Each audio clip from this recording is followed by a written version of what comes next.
Okay, good evening. Thank you very much for attending tonight. Looks like we have a nice crowd, and we're excited to have you all here. So what we'll do is I will get into some of the details about tonight's event a little bit later, but what we're going to start out with is an invocation and the pledge, and we're fortunate enough to have Hal Warner, who is going to do the invocation for us.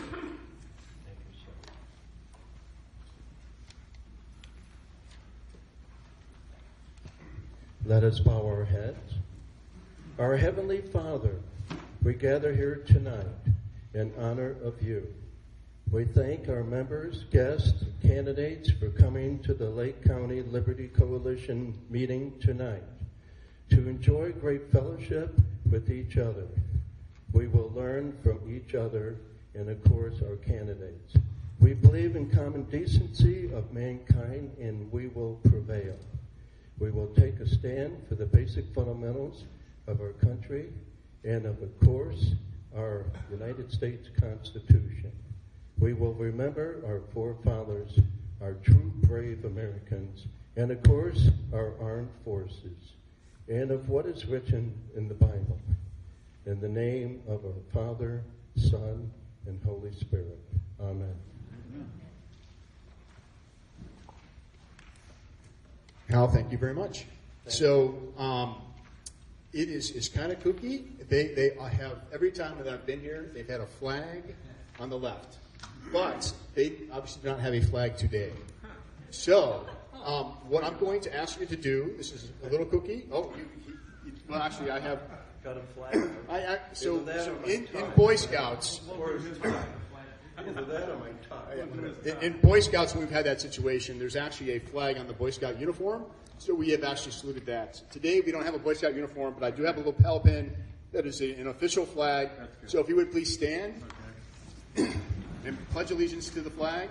I pledge allegiance to the flag of the United States of America and to the republic for which it stands, one nation under God, indivisible, with liberty and justice for all. Thank you very much. They should have a flag up. And they almost always do. I'm not sure what's happened today. So before we get started, I do have one more. I have two more announcements. But and the first one involves a gentleman who has been really instrumental to a lot of the things I have done with the Lake County Liberty Coalition and some of the other things I have planned in the near future. He is the president of the Geauga County Tea Party. He's been involved with things for many, many, many years. And not only has he done all those things, he's an accomplished gentleman and, in fact, an author. And he has some, he's going to introduce the fact that he has recently published a book. Please welcome Tom Newallis. Thank you, everybody. So, first off, if you have any questions about Mary Taylor, I will be delighted to answer what I may. And yes, my wife is the best looking of the three of us. So there you go. And just real quick, as Tom said, I know that he's read the early portions of the book, and that we just released it. It's a seminar I've been doing for about 10 years. People have asked for the actual workbook. So it's called From Covenant to the Present Constitution Workbook. It took me about 6 years to actually get all the documentation put together based on the details in the seminar. So if you're interested, please touch bases with me. And we're going to have something similar to this on the 25th of April. So, Tom, thank you. Tom, you're very welcome. Law of Conservation of Toms. Okay. I do also want to bring your attention to our next event, which is the Liberator Conference. That's going to be right here in this very room on May 19th, which is a Saturday, from 9 until 3. For those of you who are not familiar with the Liberator Conference, really what it is it is designed to bring like-minded Liberty people together to network and coordinate on actions that are going to allow us to promote our principles at the local level. I'm proud to announce that the MC for the event will be Peter Kirsanow, who many of you may know from his radio spots. And then the guest speaker is going to be Dan Johnson, who is formerly from Northeast Ohio, currently lives down in Georgia, but he's been involved, he's a young guy, about 24. He's been involved with a number of things, including the Tax Revolution Institute, and he will be here talking about that. We also will have 4 breakouts. We'll have the Ohioans for Tax Reform. We'll have Americans for Prosperity, and the Buckeye Institute will be here. And then Scott Andrews, who is Tom Newell's co-conspirator, if you will, for the Jaga Tea Party, he will be here speaking about social media and the issues that have confronted us from a conservative perspective. I'm also happy to announce that Brian Massey, who's sitting back in the corner, he will be an integral part of the Liberator Conference as well, where he will talk about the extensive research he has done in the area of property taxes, and that will be the first activity that will occur after the Liberator Conference is over. But again, it's May 19th, Saturday, from 9 until 3. Registration starts at 8. I have flyers, so I'm going to ask that if you would pass them around so that you have the information with you. You won't have to rely on your noggin. I know mine's a little bit suspect at times, but we look forward to having you there. And you are Scott Plessling. In fact, Denise as well. If everybody, I'm sorry, all the candidates, if you would please sit on to my right, that would be terrific. Okay, so that brings us to tonight's event, and I want to thank all the candidates for being here tonight. I'm on the school board. I know what it's like to be a candidate, and I respect each and every one of you for putting yourselves out there and putting yourself on the ballot to go out and pursue the office of your choice. So we do have quite a few candidates, as you can tell, and the only way that it's going to work, in my opinion, is to do the forum by office, where I will ask each of the candidates a question. Actually, we're going to ask the same question to each of the candidates. They will then have 90 seconds to answer, and we will rotate around if the office actually has a multiple candidates who are running. You'll have 90 seconds to reply. My hope is that the questions are enlightening for the audience and will help them understand and help guide them on May 8th when they vote in the primaries. So the order of events will be the 11th District Court of Appeals, the 18th State Central Committee. Actually, that's not quite right. We're going to do, I'm sorry, here's a better list. So we're going to do the 11th District Court of Appeals, the 25th State Central Committee, the 60th and 61st representatives to the Ohio House, the Court of Common Pleas, then the 18th Central Committee candidates, and then if there's time, we're fortunate enough to have Ron Young with us as well, and he will participate at the end if we are not running over. And then again, if we still have time at the end, I will offer questions to the audience, and we'll have an opportunity for the audience to participate. What I'd also like to say is that to help things go more smoothly, what I'd like to do now is invite the candidates for the 11th District Court of Appeals and also the candidates for the 25th State Central Committee. If you would sit in those chairs, and Matt, if you would come up on stage. And that way we'll have a smooth transition. And as we switch speakers or switch candidates, then we can, actually, you're up. Oh, okay. And that way we can have a smooth transition from one office to the next. So before I begin, do you have any questions? Okay. And I will say that just for everybody's information, I was able to get contact information for all the candidates except for, what is her name? There's a lady with the last name of Cole. I was able to get all the contact information except for her. I did reach out to all the candidates, and so I did attempt to make them aware of this forum tonight. So with that, we will commence. So I get the first question. Yes, you do. Does everyone get the same question? So everyone here's in advance but me. Hey, everyone. Okay, so Matt Lynch, running for the 11th District Court of Appeals.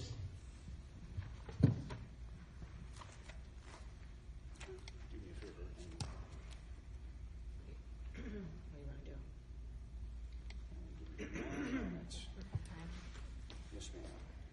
90 seconds are up. He has 90 seconds to ask the question. And that's the start. 90 seconds. 90 seconds. Whatever the question is, the answer is world peace. You know? That's terrific. All right. The first question.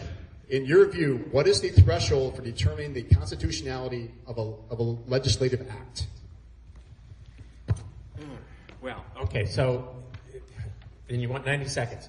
We all know there are three branches of government, right? So the legislature is not supposed to impose upon the executive, and the judiciary is supposed to be the referee, if you will. I'm running for Court of Appeals judge. We're in some ways the referee between the judiciary, between the legislative and the executive branches. So what's the threshold? What is the legislature allowed to do? And I served in the Ohio legislature, so this is something we faced all the time. What is the legislature going beyond what it should be doing? Well, it's the Constitution, of course. Our Constitution is unique, and in that it limits what government can do, right? That's what the Bill of Rights is all about. We must preserve our Second Amendment rights, our First Amendment rights, our freedom of speech, our freedom of religion, our freedom to bear arms, and so forth. So always and every time, the bar for when is the legislature gone beyond its prerogatives? When has the executive gone beyond its authority? It's what the Constitution says. The problem we have in the judiciary today is that we have too many judges that are willing to rewrite the Constitution. When you hear a potential judge talk about the Constitution is old-fashioned and it's a living document that they're going to amend, they're going to legislate from the bench, and I have 10 seconds. That's not the kind of judge Matt Lynch is going to be. I'm going to be a strict constitutionalist. All right. And I'm done. With one more question. Oh, I get another question? No, you have two more questions. I get two more questions. Okay. Yes, sir. All right. Second question. If you became aware of unethical conduct, let me start again. If you became aware of unethical conduct on the part of a trial advocate in a case which you were presiding, how would you handle it? Do you believe judges should be required to report attorney misconduct? Yeah. Actually, believe it or not, and most of you will be surprised to find out, that the rules of ethics for both attorneys and judges requires you to report. Actually requires you. So if you have certainly an attorney in your courtroom, or even if you're not the judge, if you're just an attorney and there's somebody on the other side, you are required to report that unethical conduct. Now, some people might say that, well, that doesn't happen very often, and that's true, because lawyers tend not to report on themselves. In fact, if you actually look at the grievances that are filed in Columbus with the Ohio Supreme Court, you will find that those individuals that are often subject to grievance procedures and get fined and so forth are those that are from the smallest law firms with the least political power. I was once on a Bar Association committee many years ago, and there was a subject that came up in the front pages. It looked to me like it was unethical. When I raised it to the committee, they said, "Oh, that's a really big firm. They must. I'm sure they've looked into that, and that's okay." And that's a problem. I remember once at a continuing legal education seminar when someone actually made a joke about, well, the big law firms are never subject to grievances because they're never unethical. Yeah, so we're supposed to do it. It's mandatory to report. It should be mandatory to report. And the judge in a courtroom absolutely should not only be reporting, but disciplining that attorney right in his courtroom.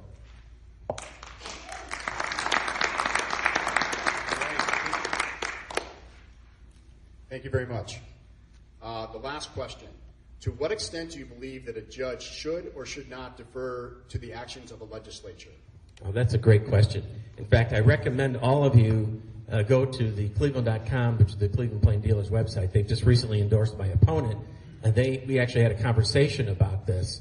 And my opponent was very clear in her view that, well, the legislature may say this or that, but in her progressive, forward-thinking mind, her words, there may be a different opinion of the courts. It is absolutely not the court's role to write the law, right? We're to enforce the law and, as necessary, interpret the law, but we don't write the laws.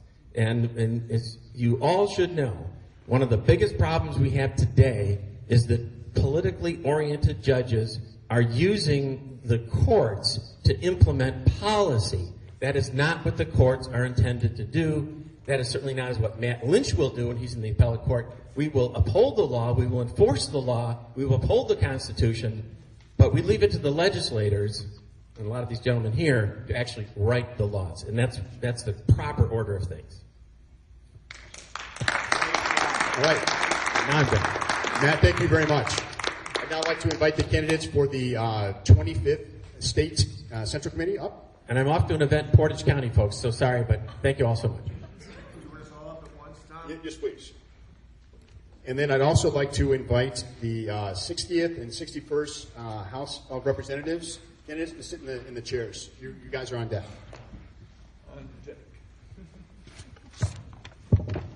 Okay. To turn it order. Very scientific.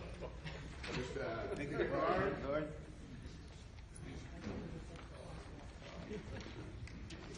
Okay, who's got number one? Okay, what we will do is we'll rotate who speaks first on the question. So Denise, you'll be first on the first question, and then we'll rotate. Again, you'll have 90 seconds, and I do have cards to let you know where you stand. Okay. What office is this? This is for the 25th district for the state GOP Central Committee. Yes, sir. Okay. The first question. Do you think the Ohio GOP Central Committee should do endorsements for the primaries? Well, that's I have actually vacillated back and forth with that, but what I have come to find out, as I've been in this is my third term that I'm running for, and it's been what I have found that it's important for us to endorse the strongest candidate to get ready for the final election. So that's really where I stand. Terrific. And I'm sorry, you should also give your name. Denise Verdi. Please. Hi, I'm Steve Salvi, running for the State Central Committee for the Ohio 25th Senate District. My answer to that at this point is no. I don't think it is appropriate for the State Central Committee to give endorsements.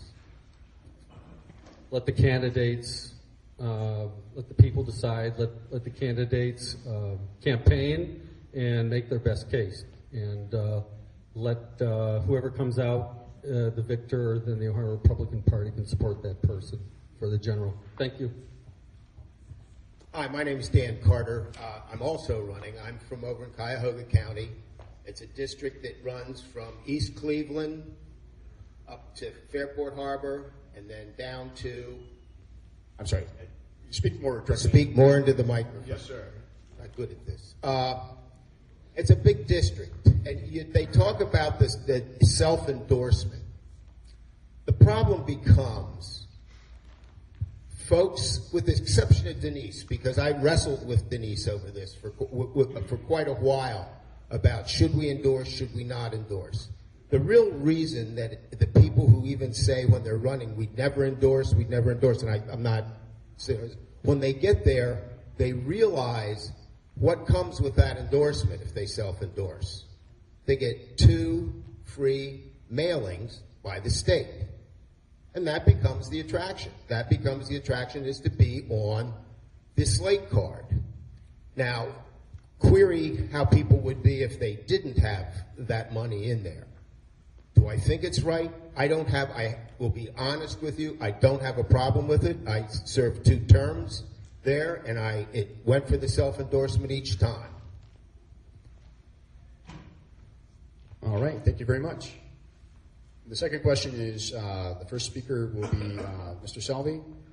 Do you think the State Central Committee has done a good job representing the GOP base? Why or why not? Well, I think most of the GOP base would probably agree generally as not. I, for one, I've been working on national security and immigration policy since 9/11, so about 17 years.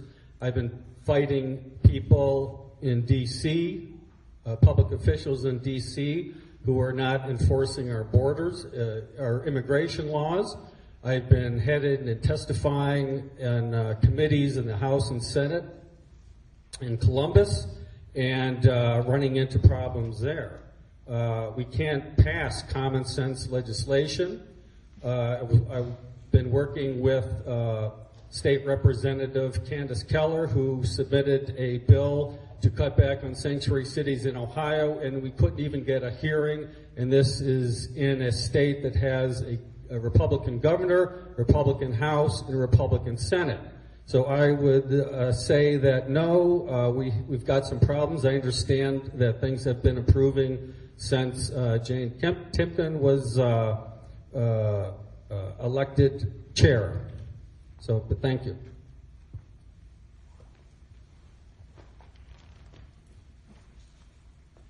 The State Central Committee is made up from people from each one of the different counties. 2 people for each senatorial district. Does it represent the people? Yes, I think it does, because you elect those folks. You put those folks in there. We're looking at this race as a race like I've never seen before in my life. I've seen more money spent in 1 or 2 races than probably was spent in the entire state other times. That's why one reason it's not a bad thing for that self-endorsement. It eliminated a lot of that kind of stuff going on. But you elect these folks.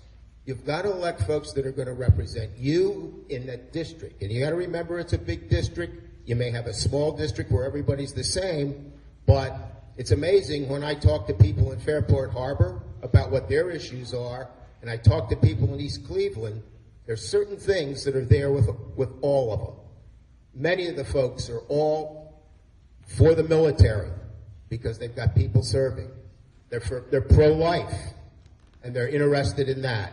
And they're also in favor of the Second Amendment. Those are my 3 issues. Those are the issues I've always tried to work on, work with the legislatures. The best thing about being a State Central Committee person is you hear from your people, and it's your responsibility to take it back to the State Central Committee and to the elected officials and tell them what the people think and want. I've seen it.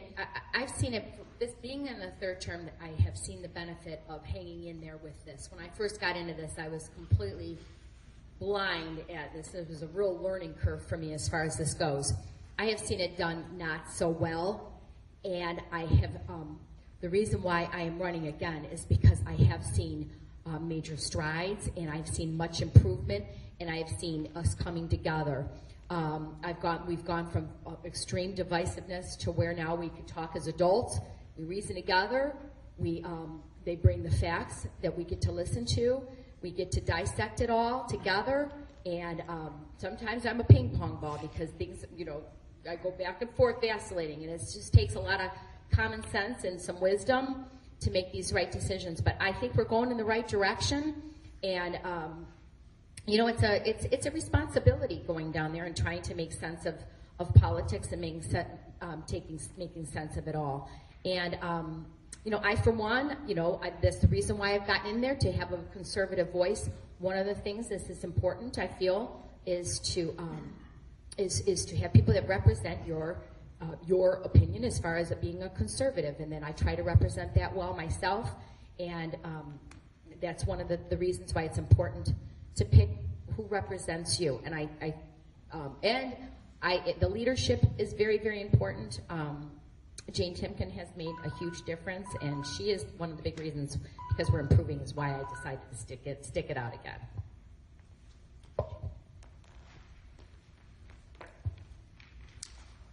All right, the last question. Why should people vote for you to be the representative on the State Central Committee? Because I care about the people in the 25th District. And I don't mean that in just that blanket thing that every politician tells you. I like working Fairport Harbor to East Cleveland to find out what's going on. Everybody in this district needs a voice.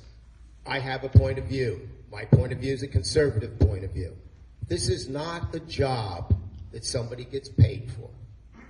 It costs me money.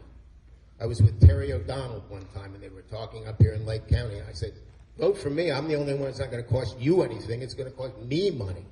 I do this because I care about it. I care about the issues. I care especially, as I said, life, the military, and the Second Amendment. I'm on the board of the USO, and I'm also a West Point representative for admissions. I've worked in the pro-life committees for many, many years, and it served on the NRA's board for, excuse me, the Civil Defense Fund. I think you have to be there. You have to listen to people, and you have to take this stuff back to the State Central Committee. You have to take it to the elected officials, because we are the board of directors of the state GOP. That's what's important. What's important is our input and get done what the people in the 25th District need and want. Thank you very much. I ask for your vote. Well, I was birthed here in Liberty Coalition, by the way. The reason why I got involved is I just saw I learned the history of our country, and I decided I want to do more than just vote. I just had a deep conviction that I needed to take part in something that I could be influential on. So I joined the Liberty Coalition, and I was led into running for this, and by the leadership, I feel like God's hand was in it, and I was elected, and I feel that I have a conservative voice that is needed, and I think that I'm a proof in the pudding that anybody here in this room could take this role. If you want to make more of something, this is a good role to do it, because I take back a vote, take back your opinions, and I listen very hardly to what our district believes, and I think it's important to have conservative votes in the State Central Committee, and I, for one, am one of them. There's a very simple reason that I chose to run for the State Central Committee. I've been involved in politics since I was about 18 years old. I've passed out, literally, no joke, probably over 50,000 pieces of literature, had hundreds of thousands mailed, run campaigns, and done things like that. I'm running because I'm concerned about our nation. The election of President Trump gave us a brief reprieve. We have a debt of $21 trillion, national debt, 21 and growing. If you listen to some other people, if you include entitlements, it's 100 trillion. I'm running, so hopefully, if I am selected, I will push advocate through the Ohio Republican Party to get better candidates for all you folks to vote for. Because I've been fighting bad candidates for 40 years. And frankly, I'm tired of it. I'd like to have some fun. Instead of being down in Florida, I'm here. I'm running. And as Dan said, we don't get paid. So applaud these people for giving of their time and their money to better the government. I have no doubt that they're sincere in that. What I have to offer the Ohio Republican Party is expertise in immigration policy, which is critical to the survival of the United States. Thank you. All right, thank you very much.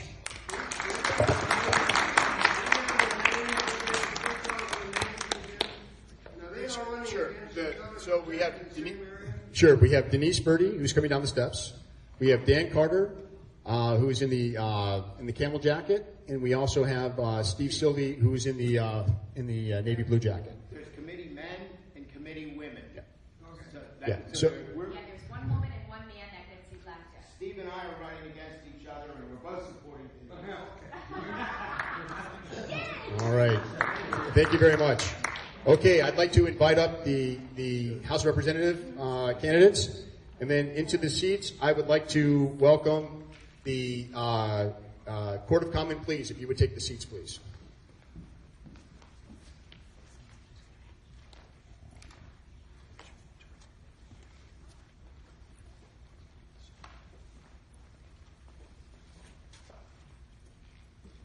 Okay.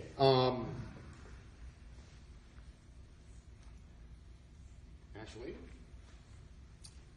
do you have my cards? Where did I don't think I collected my cards back.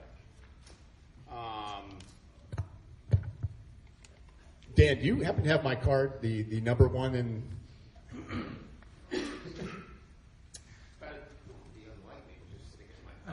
Yeah, well, and thank you. I should have collected it back. And Denise and Steve, are you? Yep, terrific.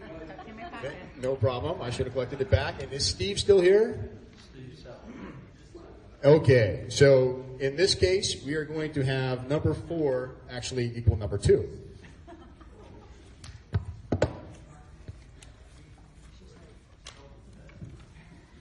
Okay, come pick a card. Pick a card, any card.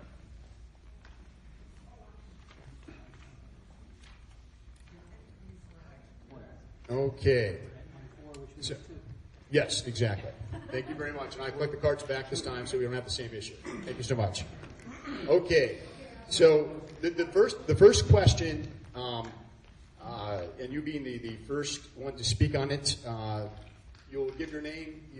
This is Mike Stern? Mike Stern, yes. Yep. And he is running for the 60th House District. He's kind of in a unique situation.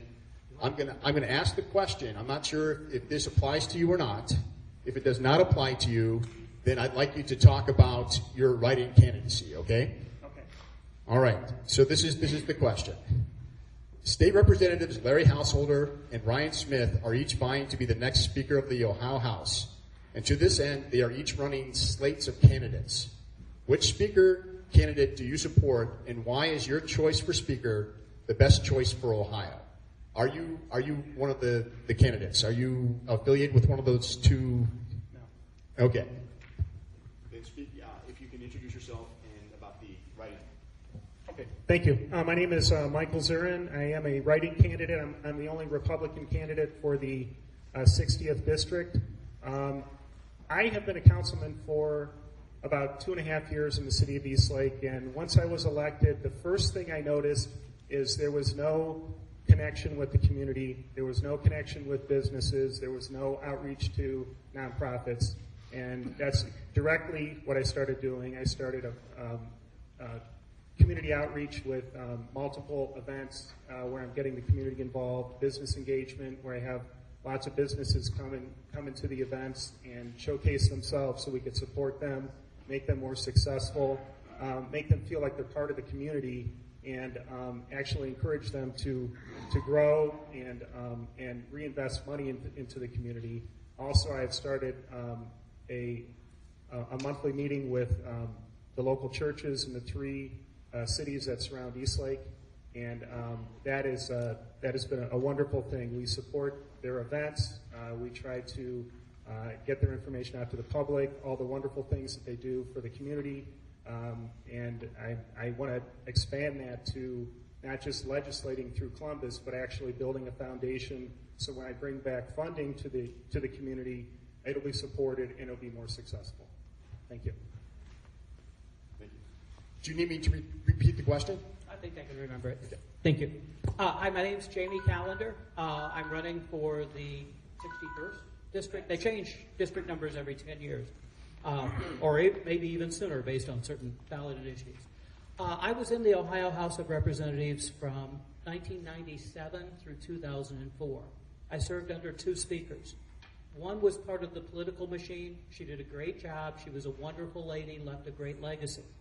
But it was a machine in Columbus. someone who voiced opposition to the majority, someone who wanted to do something for their district that didn't fit into the master plan, wasn't really given a platform. Halfway through my term in 2000, Larry Householder became Speaker.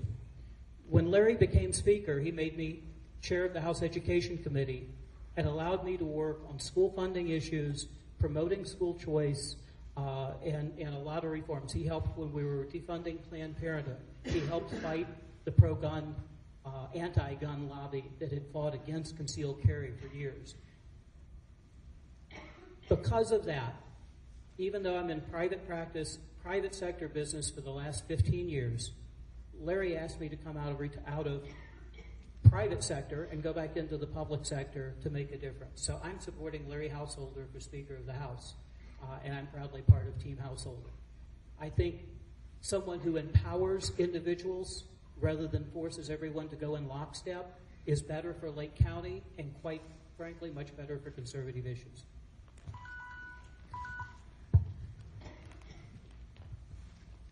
Thank you. I'm John Plechnik, and for those of you who don't know me, I've been a Willoughby Hills City Council person for 3 terms. Before that, I was a library trustee, and each and every year that you've given me the opportunity to serve you, I've worked to balance our budget. When I've had the votes, I have balanced our budget. I've reduced our city debt. I've cut taxes in the form of the biggest sewer fee cut in the history of Willoughby Hills, and I push for a conservative agenda. Ever since college Republicans, I've been knocking on doors and fighting to get conservatives elected, usually other people, but this time around, I'm trying to get elected for Lake County because I want to bring our conservative values down to Columbus. And I proudly support Ryan Smith, and I'll tell you why. I wasn't recruited to run by Ryan Smith. In fact, I didn't meet him until I'd already decided to run. But I talked a lot with our current state representative, Ron Young, asking him what he thought I should do after he indicated to me that I should start seriously thinking about running for state rep myself. And he said, well, John, there are 2 people running for state representative, Ryan Smith and Larry Householder, and I think Ryan's the right guy. And that meant a lot to me. But until I met with Ryan myself and talked to him and heard about how conservative he was, I didn't make my own choice to support him. So I think it's important to have a speaker who's reaching out to Lake County and the people that we're supporting, as opposed to recruiting people from out of the county and trying to get a coalition to win a majority. And I'll tell you, when Ryan talked to me, he was concerned about whether I was pro-life and if I was going to fight to create jobs. Those are the 2 things he really pushed for, and that tells me that he's a true conservative, and I'm proud to support him. Okay, the next question, first up will be Jamie Callender. Is it reasonable for Lake County Republicans to expect their candidates to agree with the platform approved by the GOP Central Committee for Lake County? Do you agree with the party platform? That's a simple yes and yes. Well, Tom, I couldn't agree with my friend Jamie Callender more on that point. We absolutely should expect our candidates to support the party platform. If you haven't read it, please do. As we work together to write it, I think it's one of the most conservative party platforms in Ohio. It's good for Lake County. And I think the job of a party is to get the right conservative candidates that reflect its platform. So I don't think we just should expect it. I think it's our job to put forward candidates that reflect the party platform. That's the only reason we adopt one. And it's a great conservative platform. Yes, I completely agree with the platform. I read it. Actually, I may be more conservative than that platform is. I absolutely believe in gun ownership. I believe abortion is murder, period. The other thing that kind of took me back was, I read the whole platform, and the one thing that kind of surprised me over the last couple of years with me being in public office is I created as I said before, an event for a monthly meeting for pastors in the 3 local communities, and the other local politicians in my area do not go, which they've all been invited. I'd love them to go and get involved with ideas with pastors, because that is one thing that conservatives believe in, and I think it should be more supported, and I will support it. Thank you. Okay. Last question for Mr. Plesnick. Do you think the size and growth of state government is sustainable? If so, where will additional tax dollars come from? If not, how would you advocate shrinking the size of state government? I'm always for shrinking government. So first, no, it's not sustainable, and most of the growth that you're seeing is actually from healthcare costs, Medicare, Medicaid, and there's been a big debate about whether or not we should cap that growth in healthcare costs. And I know that our representative, Ron Young, has tried to do that unsuccessfully to this point, and it's becoming the monster that's eating the rest of government.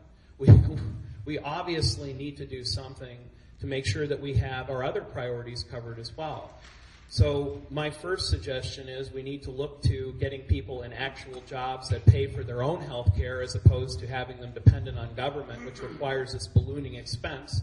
My second suggestion is we shouldn't take the lead from the federal government and Obamacare when we're setting our health care policy. And my third suggestion is if you fire half the administrators and pay the other half as much, there are still too many overpaid administrators, bureaucrats, and lobbyists in Columbus, and I think we should take a line from Donald Trump and fire most of them, if not all.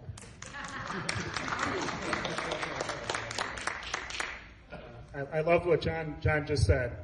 I agree. The taxes are too high. They need to be cut. I agree with everything you said. I also think that there's a lot of opportunity for local communities and the state to encourage partnership to lower costs. It's been done in a lot of the communities in Lake County, and you could lower costs simply by sharing equipment and sharing personnel, and there's just many ways to lower taxes, and they need to be lowered. So thank you. Thank you. Thank you, Tom, and thank you to this organization, because it's organizations like you call yourself lobbyists for the citizens, and that's what we need. And we need to send people down to Columbus who are not part of the swamp, not part of the lockstep, not part of running negative campaigns rather than talking about the actual issues, but people who actually will roll up their sleeves and do the work of shrinking government. Education's a prime example. We need to take a look at how we're providing our services. You're on a local school board. You know the unfunded mandates that you're under and the amount of cost that you have to, as local taxpayers, make up because the state has required your school boards to do something that's not necessarily in the best interest of your community. And yet these regulations pour out of people that call themselves conservatives day after day, year after year, legislature after legislature, and they raise millions and millions of dollars off those that profit off that system. We need to break that cycle. We need to send people down there that are not beholden to those special interests. We need to dry up those funds, and we need to get back to campaign forums like this where we actually talk about the issues. It starts with who you send down there. Send the right people to Columbus. All right, gentlemen, thank you very much. John Pleshnick, Jamie Callender, and Mike Zurin.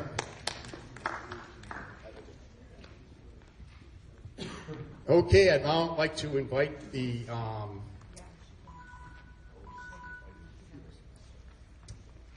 Court of Common Pleas, gentlemen, thank you. And then I'd also like to invite up into the chairs the 25th State Central Committee members. 18, I did. Correct, sorry about that. Okay, miraculously, my number 2 did reappear. So we will now have to use the 4 as E2. So, one moment.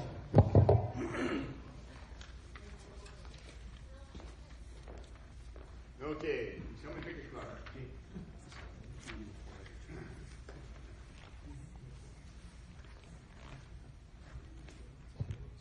All right. Who's number 1? All right, Mike. There we go. All right. Thank you very much. And again, as you first speak, please give your names. Okay. The first question. Please describe one instance in which you faced an ethical dilemma and how you resolved it.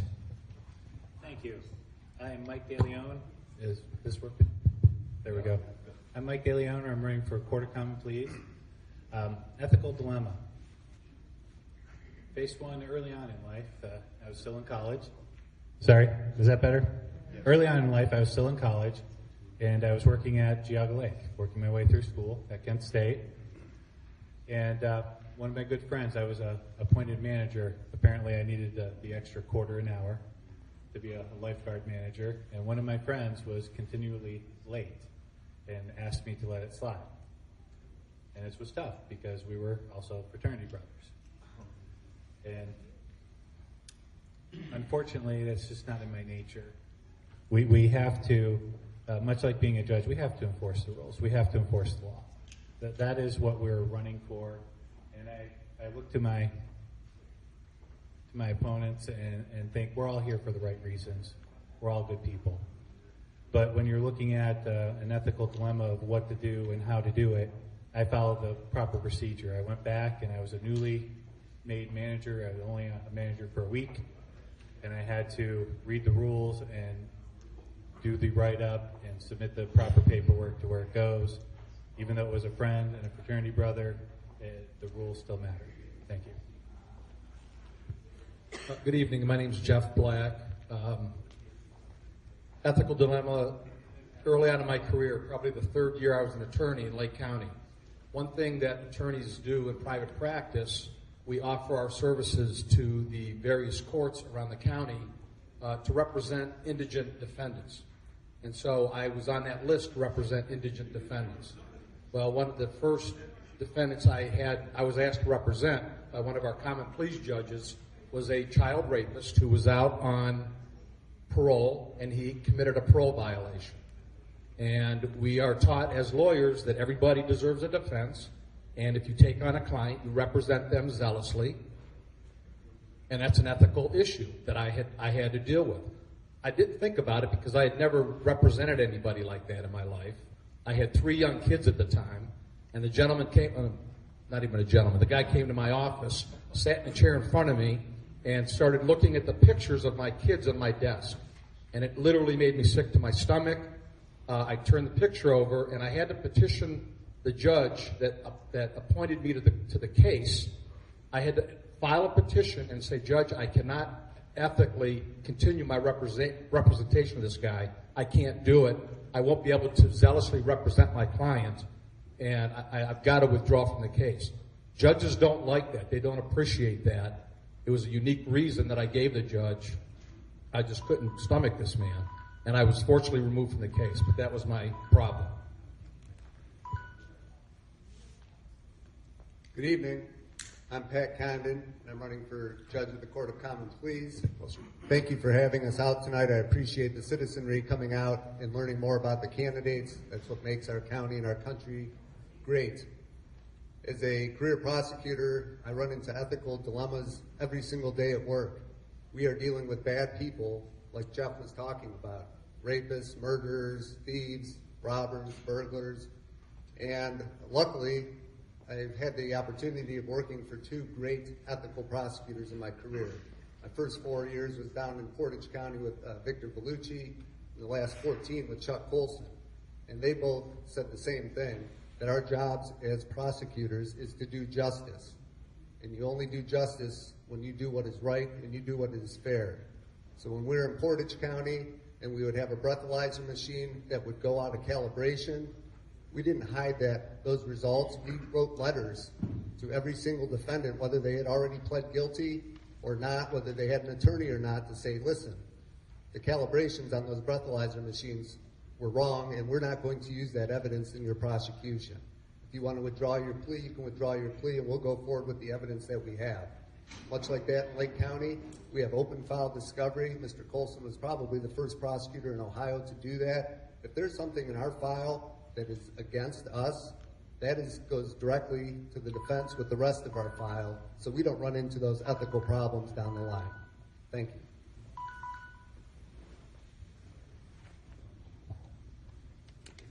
All right. Excuse me. The last question. Who are your judicial role models and why? I'm sorry, you didn't? This is the second question. Oh, it's the second? I'm sorry. Okay. Thank you. I got out of order, but please continue, and I do have a third question. Okay. Justice Scalia, for obvious reasons. I'm a constitutional conservative, and he's one of the best, was one of the best. But locally, Judge Collins, the judge that is retiring from this bench, And when you want to talk about ethics, he's the highest on the list that there is. And for any of us to sit on that bench, we would honor his.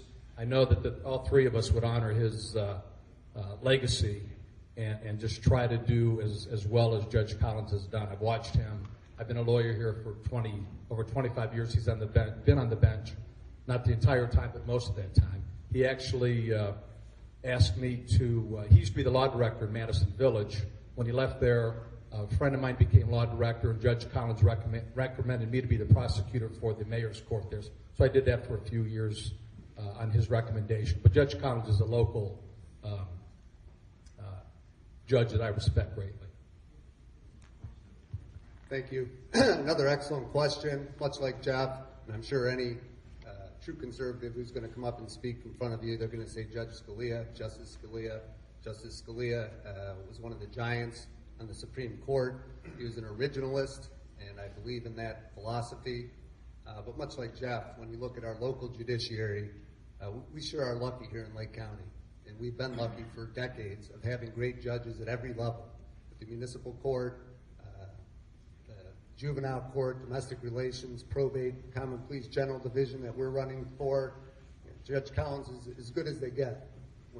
If they had the definition of judge in Webster's dictionary or Black's Law dictionary, if you open it up, his picture would be there.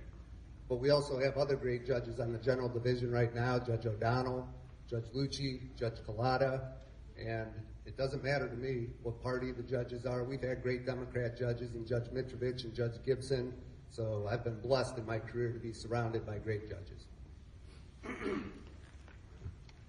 Okay, now we have the final question. Boy, my apology. I will pay better attention. Please continue. Hi, Mike DeLeon again. That is a great question about the judges. And again, I agree with both my opponents on Scalia. When you look at his landmark rulings, such as in the sentencing areas, he just can't be touched. But locally, I again agree. We have been blessed with fortunate judges here. We've had great judges. And Judge Collins is one of my idols.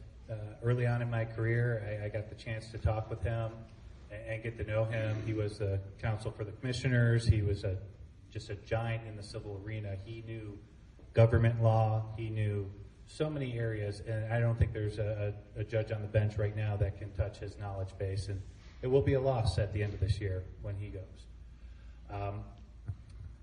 From a more personal standpoint, I was never so honored when Judge Collins, who I idolized most of my career, called over to our office and requested that I represent him.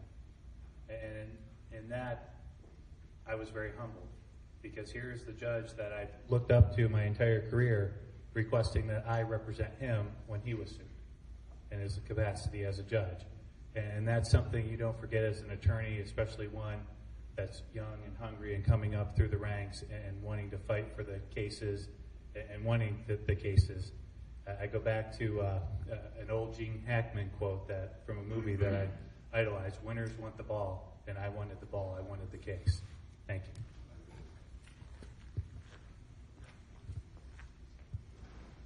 All right. Now it's time for the third question. Okay. What do you perceive as the greatest obstacles to justice? Great question. The questions have been very good, Tom. It's very hard to ask judicial candidates questions that they're allowed to answer. Canon 4 of the Judicial Code of Conduct really limits what we're allowed to say in front of a group of people when we're running for office, because you want judges who come to every case with an open mind, and they're going to be fair in every case that they hear. Obstacles to justice, unfortunately, in the criminal sector, finances are an obstacle to justice. We have an outstanding public defender's office. We have an outstanding group of people who will take cases for less than they would normally charge to represent indigent defendants, but it's really still not enough. So that is an obstacle to justice for people being charged with things that would take away their liberty.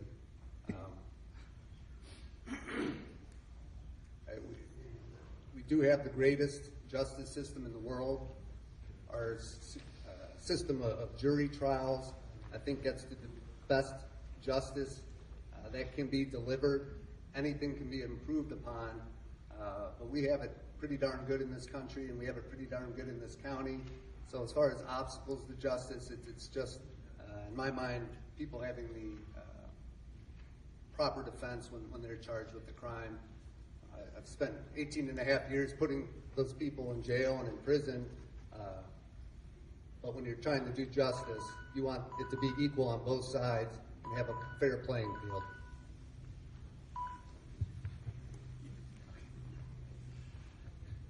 Again, thank you for the question, and thank you all for coming out tonight. Basically, I can't disagree with obstacles to justice being financial. I believe in Ohio, we were also hindered by one of the rules that was recently changed a few years back about the zealous representation. It seemed to be an excuse to violate virtually any other rule, and I was very happy when the Supreme Court approved the change to remove that part from the rule. But when you look at justice and you look at what you're after, look at what our judges are doing now. You have Judge O'Donnell, who's attending the NAACP, begin the conversations.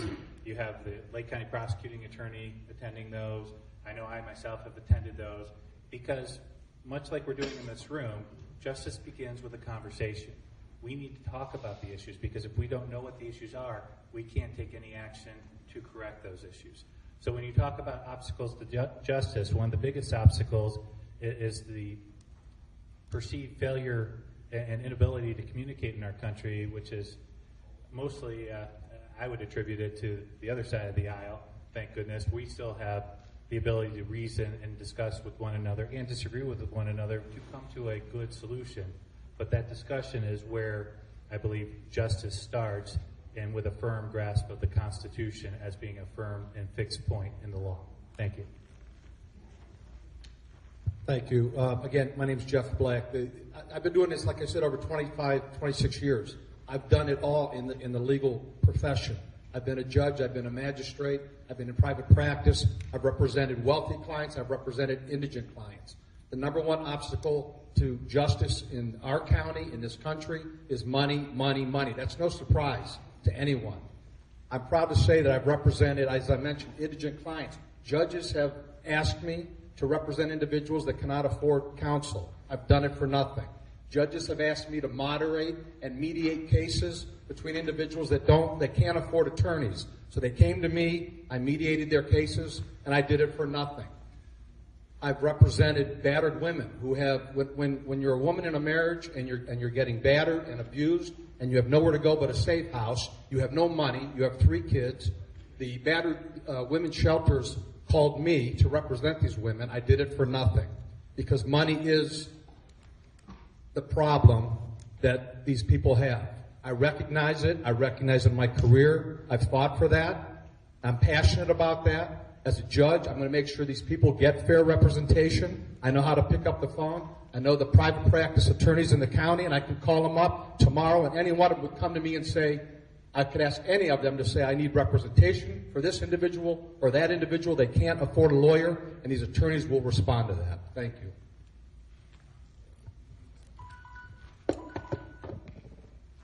All right, gentlemen, thank you very much. A round of applause, please.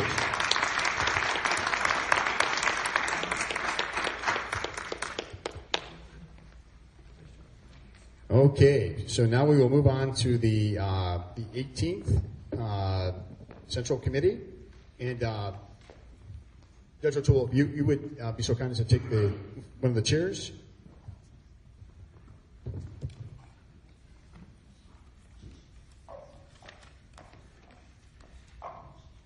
All right, you just come forward to get a card.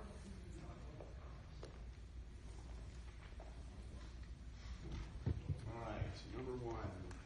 That goes back. There we go.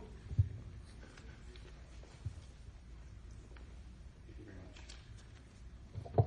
Again, it's most effective. The microphone is very directional, so the more you speak directly into it, the easier it is for the audience to hear. And again, please give your names when you first speak. Okay. And these are the same questions I gave the members of the 25th. Do you think the Ohio GOP Central Committee should do endorsements for the primaries? Well, from my own personal standpoint, no, because personally, I think that primaries are the place in where we have to get our ideas out in sort of an open forum.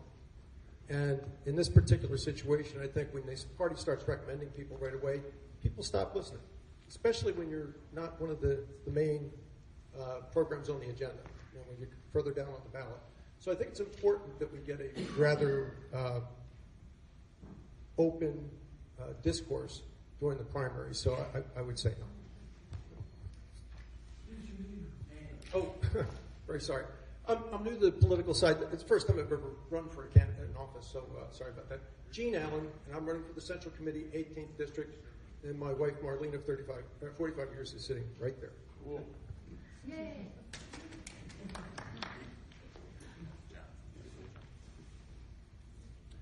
My name is John Mancini, and I was on the State Central Committee from 2014 to 2016. And you can't hear me? No. Okay. I was on the State Central Committee from 2014 to 2016 and made a lot of impassioned speeches. And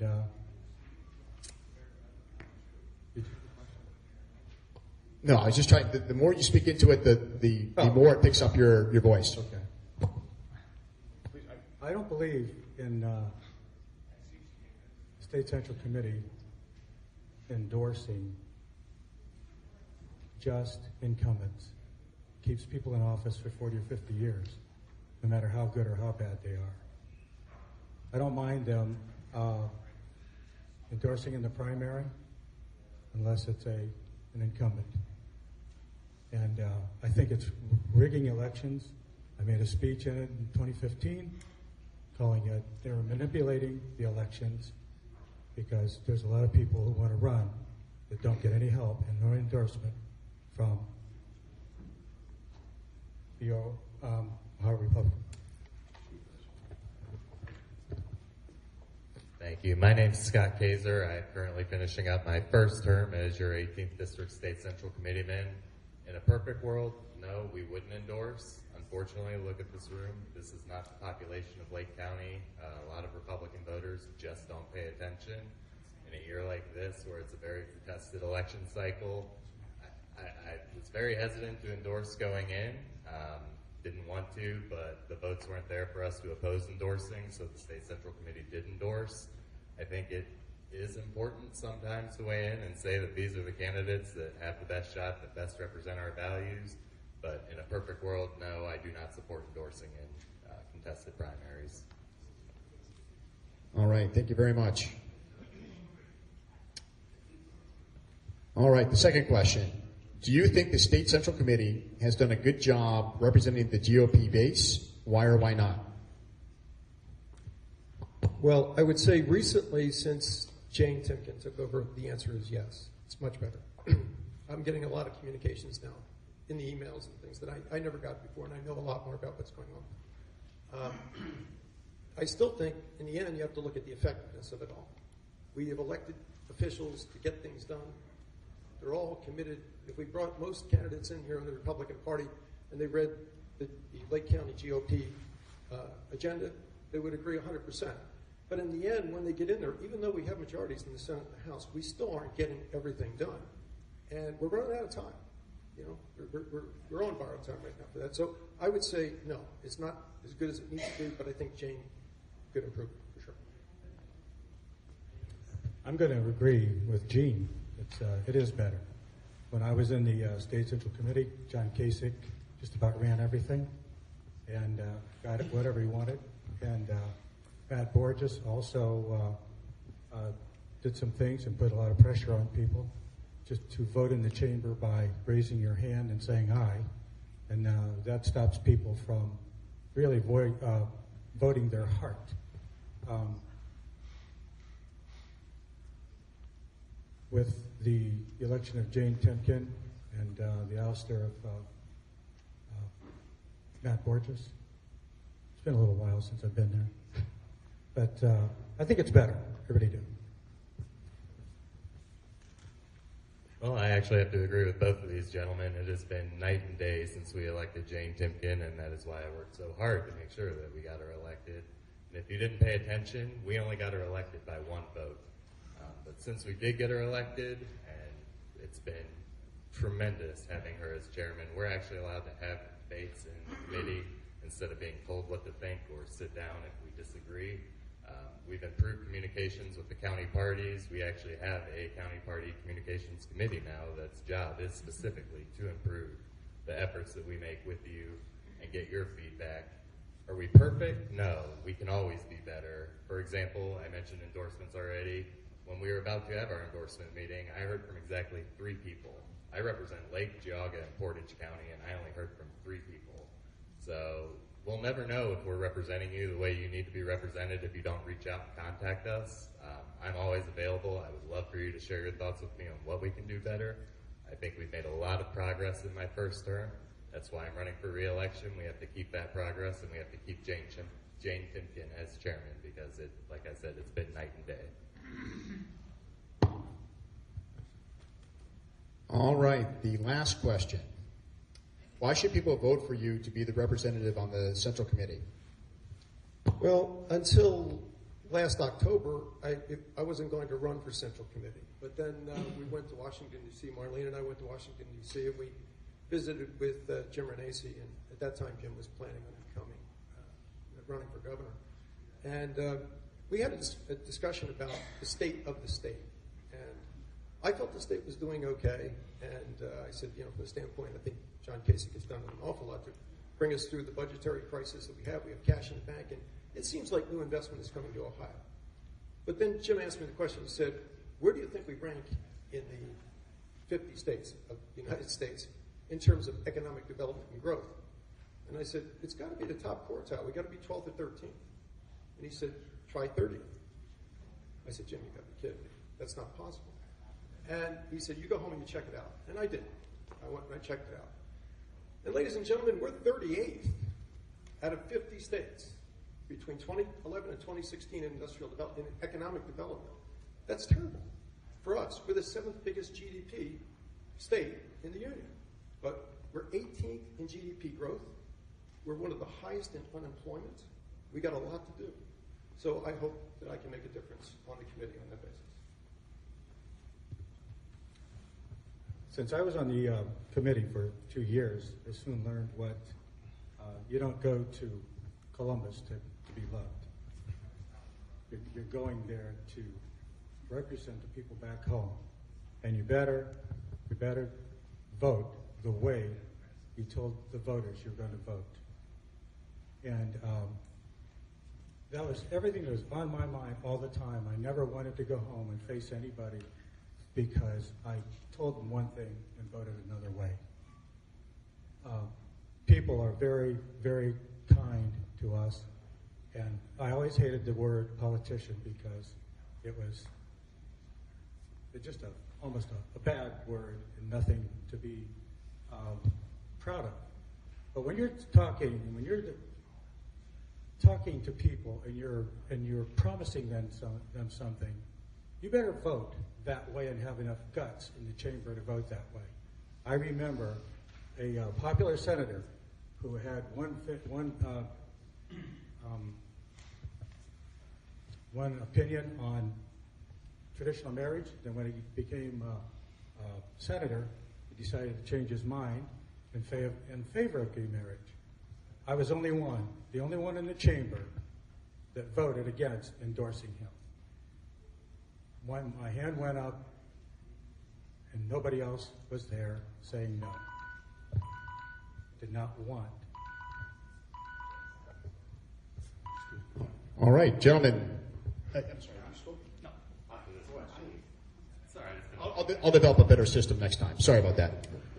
Well, I want to thank you all for having this forum and coming out and actually paying attention to the process and what the State Central Committee does.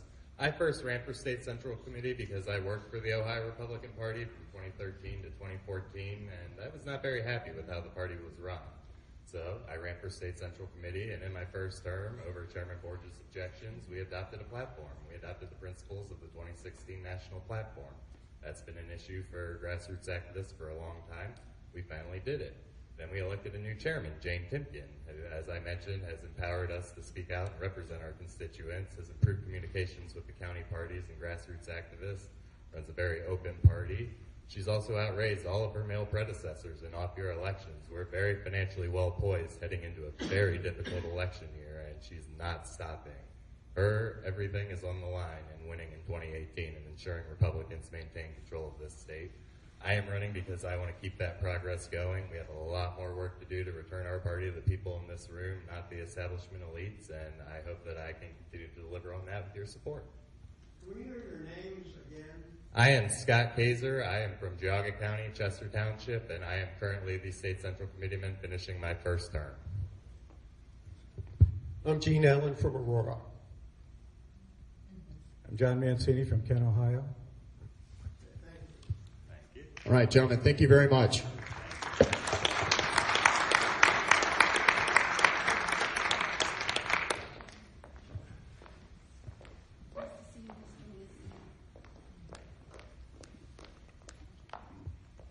All right, so we're going to swing back, and we are fortunate to have Colleen O'Toole, who is here as well, running for the 11th District Court of Appeals. And these are questions I gave earlier, and here we go. All right. In your view, what is the threshold for determining the constitutionality of a legislative act? Okay, my name is Judge Colleen Mary O'Toole, and I'm running for my third term on the bench. I am a lifelong conservative, a lifelong Republican voter. I've always voted Republican in the primary. Determining a legislative act versus a constitutional mandate, every case I look for three basic things. One, is the statute compliant? What does it say? How do I evaluate it? The second thing is does that statute comply with both the Ohio and the U.S. Constitution? Now, we have a certain way to look at this way. We always try to defer to the statute. However, all statutes must comply with constitutional requirements within precedent, statutory construction, and constitutional law. I look at every case that way. If the statute is unconstitutional, I have called it historically unconstitutional. If the statute is adequate and passes constitutional muster, then it will stand. All right, thank you very much. All right, the second question. If you became aware of unethical conduct on the part of a trial advocate in a case in which you were presiding, how would you handle it? Do you believe judges should be required to report attorney misconduct?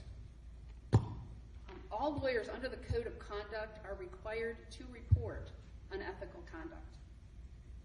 The question there is, if you've got somebody in the middle of the trial, you don't necessarily, depending on what the quality or what the unethical conduct is, it requires a lot of investigation.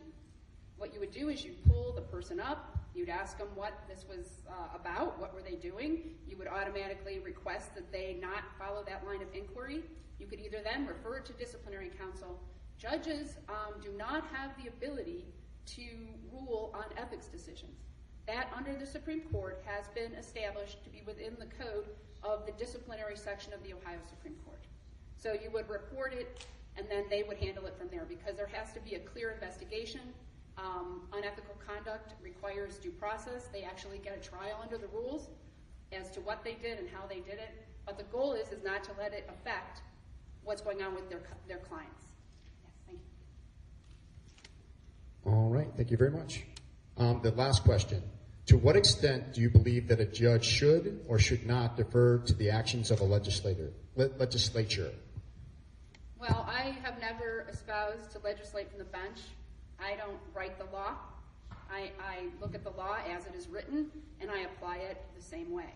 The only time judges have the ability to deviate from legislative law, statutes predominantly, is if they are in conflict with the Constitution. And this, folks, does happen. If we always had to assert that the legislature passed it exactly how it should be, there would be no function for a judge. If the law was always legislatively acceptable in light of the Constitution, then there would be no purpose for the judicial branch. The courts were established as the third judicial branch under the Constitution to call the balls and the strikes as between legislative acts and the right of the citizen under the Bill of Rights. And that's what I do routinely. All 900 cases worth for 12 years. Thank you. All right. Thank you very much. Thank you. I'm sorry I was late. I had a family emergency. So thank you for allowing me to speak, and thank you very much for allowing this. Tom, you did a great job tonight. Thank you very much. All right. Well, I think we do have some time. It's 7:45. And Ron, if you would like to come up and speak. Tom, I don't really have opponents in the primary, so if you, it's been a while. I mean, people may not want to hear me draw. Yeah. All right. I'm hearing enough interest, and I understand, and I appreciate that. And then we can decide whether or not we open the floor to questions from the audience, or if we just want to mingle in the back room. So thank you very much for being here. All right. The first question is it reasonable for Lake County Republicans to expect their candidates to agree with the platform approved by the GOP Central Committee? Do you agree with the platform? Yes, I agree with the platform. I would say that if you call yourself a Republican, then by golly, you ought to agree with the platform, right? If you don't agree with the platform, you should either be a Democrat or an independent.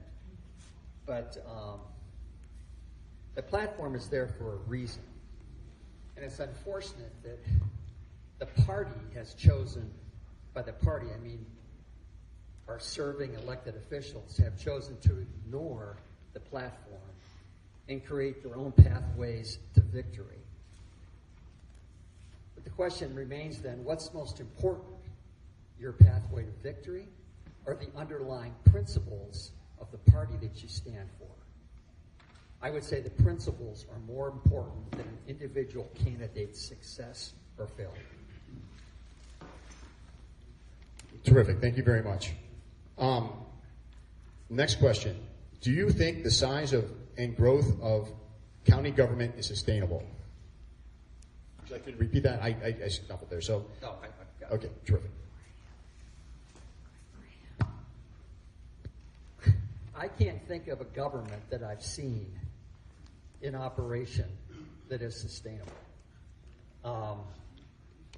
If you leave things in the hands of government, generally you can expect failure.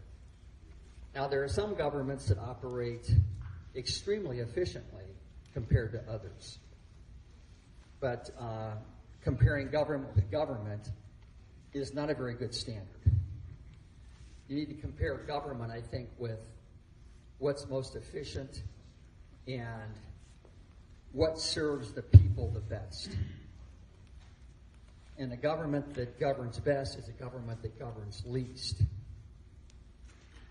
So I think wherever possible, we need to remove the power from the hands of government and put it in the private sector. Terrific, and thank you very much. Okay, the last question. Several years ago, the county commissioners voted to extend recognition of the Mexican consular card in Lake County. Would you support that going forward, or would you repeal it? What was that question? I didn't understand the question. Sure. Several years ago, I want to say on the order of 7 or 8 years ago, the then county commissioners voted to recognize the Mexican consular card so that people in Painesville and Lake County could use their consular card if they were not citizens of the United States. They were illegal immigrants to America, and living here, they could use the consular card. It was a resolution. So that is the question that I've posed.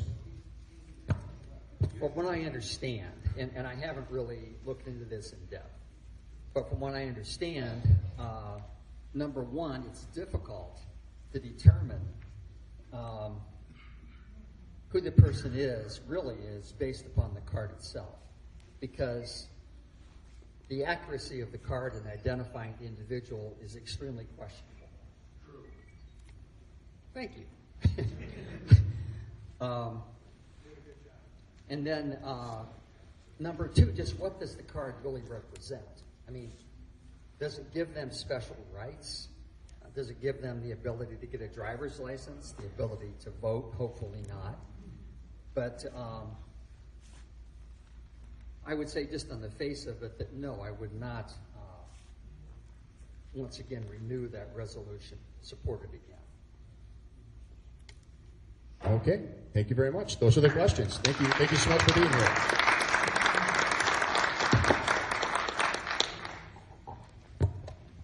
All right, so I'm scanning the audience, and I'm not sure how many candidates are still here. I guess we're scattered around. So it is now about 5 to 8. We have the space until 8:30, and then I need to start cleaning up. I am happy to have people come forward and ask questions of the candidates who remain, or we can just go back to the room that we first entered and mingle with the candidates and ask questions that way. Do I have a consensus? How many people would like to ask questions of the candidates? Raise your hand. Okay, I think that is unanimous, that we would like to go back and enjoy some refreshments. Thank you all for coming, candidates. I appreciate your time, and thank you for sharing your vision for what you would do if elected. Thank you. Thanks, everybody. Bye-bye.